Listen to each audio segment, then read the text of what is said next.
যে মেয়ে একটা বাচ্চা দিতে পারে না তার সাথে আমি আর সংসার করব না মা, কখনোই না। তাই আমি ঠিক করেছি আমি তিশানিকে ডিভোর্স দিব। নিজের বোন নির্ঝরের মুখে এমন কথা শুনে চমকে উঠলো তিশানি। ও নির্ঝরের কাছে গিয়ে বলল, কি বলছো এসব তুমি? নির্ঝর তিশানির শাশুড়ি অর্থাৎ নির্ঝরের মা তিশানির কথার উত্তরে বলল, আমার ছেলে তো ভুল কিছু বলেনি বৌমা। বিয়ে 4 বছর পরও তুমি আমার ছেলেকে বাবা ডাক শোনানোর সুযোগ দাওনি। 4 বছরেও আমরা দাদু ঠাকুমার ডাক শুনতে পেলাম না। কম টাকা তো খরচ করা হয়নি তোমার পিছনে, কত ডাক্তার দেখানো হয়েছে তার কোনো হিসাব নেই, কিন্তু তুমি আমাদের বংশে একটা সন্তানও দিতে পারোনি। তাই আমিও ঠিক করেছি আমি আমার ছেলেকে আবার বিয়ে দিব। তিশানি ওর শাশুড়িকে বলল, এমন কথা বলবেন না মা। আর সব সময় যে বাচ্চা না হওয়ার পিছনে একটা মেয়েরই দোষ থাকবে এটা তো কোনো যুক্তির কথা নেই। ছেলেরও তো দোষ থাকতে পারে। পুরো কথা শেষ না হতে তিশানি গালে ঠাস করে একটা থাপ্পড় পড়তে তিশানি আহ করে উঠলো। তিশানি তাকিয়ে দেখলো ওর বোন নির্ঝর ওর গালে চড় মারছে। তিশানি কিছু বলতে যাবে তার আগেই নির্ঝর বলতে শুরু করলো, চুপ, আর একটাও কথা বলবি না। তুই অনেক বলে ফেলেছিস, তোর খুব বার বেড়েছে না। আমার খাবি, আমার পূর্বী, আর আমাকে দোষারোপ করবি। নির্ঝরের মা সুজাতা নির্ঝরকে বললেন, দেখছিস কি পরিমাণ বেয়াদব মেয়ে, বলে কিনা ওর বাচ্চা হয় না তাতে নাকি তোর দোষ। নির্ঝর তিশানিকে ধাক্কা দিয়ে ফেলে নিজের রুমে চলে গেল। ধাক্কা দেওয়ার কারণে তিশানির ডান হাতে টেবিলের সাথে লেগে হালকা কেটে যায়। তিশানি নিচে বসে কাঁদতে থাকে। তিশানিকে কাঁদতে দেখে ওর শাশুড়ি বলল, একদম আমার সামনে নেকা কান্না দেখাবে না। টেবিলে বাসনগুলো পড়ে আছে, যাও বাসনগুলো মেজেতে গুছিয়ে রাখো। তিশানি হাসূচক মাথা নাড়ালো। ওর শাশুড়ি সুজাতা ওখান থেকে চলে গেলে তিশানি দেখে ওর হাত দিয়ে রক্ত বের হচ্ছে। এসবকে অপেক্ষা না করে নিচ থেকে উঠে টেবিল থেকে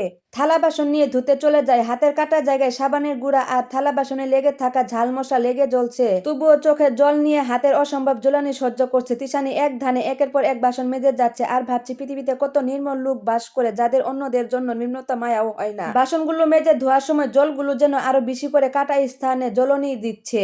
কোন রকমে থালা বাসন মেজে টেবিলে সাজিয়ে রেখে ওখান থেকে একটা থালা নিয়ে রান্নাঘরের দিকে পা বাড়ালো তিশানি। প্রতিদিন বাড়ির সবাই খেয়ে নিলে তারপর তিশানি খাবার খায়, কিন্তু আজ তো ঝামেলার মধ্যে আর খাওয়া হয়ে ওঠেনি। খিদে চোটে পেটে যেন চুচু দৌড়াতে শুরু করেছে। গত 1 বছর ধরে এইরকম অবহেলা সহ্য করছে মেয়েটা শুধু এই পরিবারে একটা বংশধর না দিতে পারার কারণে। তিশানি শুধু ভেবে গেছে একদিন সব ঠিক হয়ে যাবে, কিন্তু ও কখনো ভাবতে পারেনি নির্ঝর ওকে ডিভোর্স দিতে চাইবে। একটা মানুষ 3 বছরের মধ্যে কি করে পাল্টে যেতে পারে। নির্ঝর তো তিশানির প্রতি খুব কেয়ারিং ছিল, কিন্তু 1 বছরের মধ্যে সব বদলে গেছে। আগের নির্ঝর আর এখনকার নির্ঝরের মধ্যে আকাশ পাতাল তফাৎ। যে নির্ঝর আগে সবসময় তিশানি খোঁজ খবর নিত, সে এখন তিশানির দিকে ঠিক করে চেয়েও দেখে না। রান্নাঘরে গিয়ে রাইস কুকারে ঢাকনা খুলে দেখে অল্প কিছু ভাত সেখানে অবশিষ্ট আছে, কিন্তু তিশানি স্পষ্ট মনে আছে সবাইকে খেতে দেওয়ার পরে রাইস কুকারে যথেষ্ট পরিমাণে ভাত ছিল যা তিশানি খেলো সামান্যটুকু ভাত রয়ে যাবে। এসব ভাবতে ভাবতে তিশানি দেখলো অন্য ননদ নীরা একটা প্লেট নিয়ে রান্নাঘরের দিকে আসছে। নীরা রান্নাঘরে ঢুকে প্লেট রাখতে তিশানি নীরাকে জিজ্ঞাসা করলো, নীরা এটা কিসের প্লেট রাখলে তুমি? আর রাইস কুকারে যে ভাতগুলো ছিল সেই ভাতগুলো কোথায়, তুমি কি তা জানো? নীরা বিরক্ত হয়ে উত্তর দিল, বাড়ির সামনে একটা কুকুর এসে ঘেউ ঘেউ করেছিল, আমি ভাবলাম খাবারের জন্য হয়তো ঘেউ ঘেউ করছে, তাই ওকে কিছু খাবার দিব বলে রান্নাঘরে এসে দেখি রাইস কুকারে অনেক ভাত আছে, তাই আমি ভাতগুলো ওই কুকুরটাকে খেতে দিয়েছিলাম। তিশানি একটু নিচে গলায় বলল, ও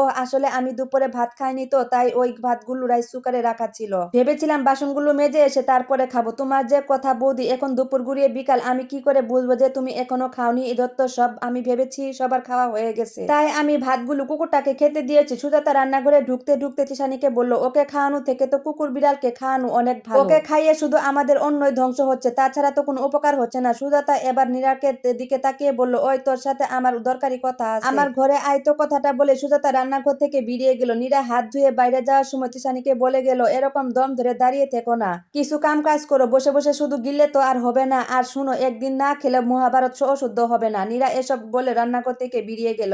তিশানি চোখ দিয়ে জল ঝরাতে শুরু করলো। তিশানি যে এই বাড়িতে কোনো মূল্য নেই সেটা তিশানি খুব ভালো করে জানতো, কিন্তু তাই বলে আজ এই বাড়ির সকলের কাছে তিশানি কুকুর বিলারের থেকে নিম্নত প্রাণী তার স্বপ্নেও ভাবিনি। এই বাড়ির লোকজনের কাছে কুকুর বিলারের জন্য যে মায়া আছে তিশানির জন্য সেই মায়া এক কানও নাই। তিশানি মনে মনে ভাবতে লাগলো, বাচ্চা না হওয়ার পিছনে কি সবসময় একটা মেয়েরই দোষ থাকে? ছেলেদের কি কোনো দোষ থাকতে পারে না? তবু এই নিষ্ঠুর সমাজ একটা মেয়েকে সবসময় দোষী বানায়। তিল তিল করে একটা মেয়েকে মনটাকে মেরে ফেলে, একটা জিন্দা লাশ বানিয়ে ফেলে। তার জীবনে সুখ শান্তি নামে কোনো বস্তু থাকে না, বরং মেয়েটাও জীবনটা সুখের সাগরে ভেসে যায়। তিশানি এর আগের বারে ডাক্তারের কথা মনে হলো, সে বলেছিল নির্ঝরের একটা টেস্ট করিয়ে নিতে। শুধু এর আগের বারে ডাক্তার কেন, আজ অবধি যতগুলো ডাক্তার দেখানো হয়েছে সবাই একই কথা বলেছে। ডাক্তার যখনই এই কথা বলে নির্ঝর তখনই ডাক্তার পাল্টায়। নিজে সবসময় নিজের জায়গায় ঠিক থাকতে চায়, নিজের দোষ নিজের অক্ষমতাগুলোকে আড়াল করতে চায়। কারণ নির্ঝর মনে করে একজন পুরুষের কোনো দোষ হয় না, সব দোষ নারীর। কিছু কিছু পুরুষ আছে যারা সবসময় নিজেকে উপরে রাখতে চায়, নারীকে সবসময় ছোট করতে চায়। নির্ঝর হয়তো সেই পুরুষগুলোর মধ্যেই পড়ে। তিশানি এসব ভাবনা চিন্তা বাদ দিয়ে খালি পেটে নিজে অনন্য কাজ করা শুরু করলো। সবার কথা শুনে পেট ভরে গেছে, খাওয়ার জন্য পেটে এখন আর এক চুলো পরিমাণও জায়গা নেই। তিশানি অনেকবার এই সম্পর্ক থেকে বেরিয়ে যাওয়ার কথা ভেবেছে, কিন্তু ও কি করবে? এই সম্পর্ক থেকে বেরিয়ে গেলেও ওর তো কোনো ভবিষ্যৎ থাকবে না। কার কাছে যাবে তিশানি? ওর বাবার বাড়িতে, সেখানে কি ওর জায়গা হবে? মেয়েদের আসলে নিজের বাড়ি হয় না, বাপের বাড়ি শ্বশুর বাড়ি করতেই জীবন শেষ হয়ে যায়। তিশানির উচ্চ মাধ্যমিক পরীক্ষার আগে ওর বাবা মারা যায়। পরীক্ষা কোনো মতো দিলেও ওর পরে পড়াশোনা চালাতে চাইলে ওর বড় ভাই ওর দায়িত্ব নিতে অস্বীকার করে, তারপর তিশানি বিয়ে দিয়ে দেয়। এতেই তিশানির বড় ভাইয়ের তার বোনের প্রতি সকল দায়িত্ব শেষ হয়ে গেছে। আর এখন তো ওর ভাইয়ের বউ আছে। তিশানির বৌদি তিশানিকে খুব একটা পছন্দ করে না। তাহলে তিশানি কার কাছে যে